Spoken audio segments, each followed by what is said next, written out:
Long ఫ్రాక్లో కూడా వద్దు. Yes, ఎందుకు అంటే మీరు ఇక్కడ లో షేప్ అనేది ఉండదు. బ్యాక్ పార్ట్ ఫ్రంట్ పార్ట్ మీరు రెండు ఒకేసారి కట్ చేస్తున్నారు, గుర్తుపెట్టుకోండి.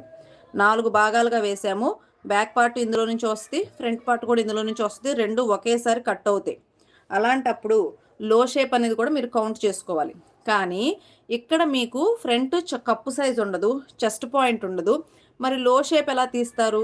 మరి లో షేప్ తీయాలి అంటే సో ఈ ఫ్రంట్ పార్ట్ ఈ చెస్ట్ పాయింట్కి అండ్ అలాగే ఈ లో షేప్కి సంబంధం ఉంటుంది.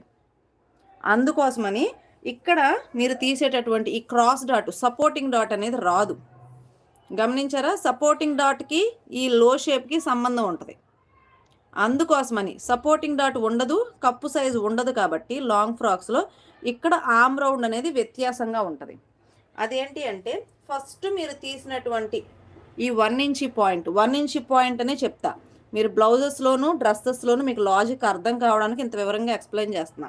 ఈ 1 ఇంచ్ కార్నర్ నుంచి ఒక రౌండ్ షేప్ తీసుకుంటే ఇది లో షేప్, అంటే ఫ్రంట్ పార్ట్ ఆమ్ రౌండ్.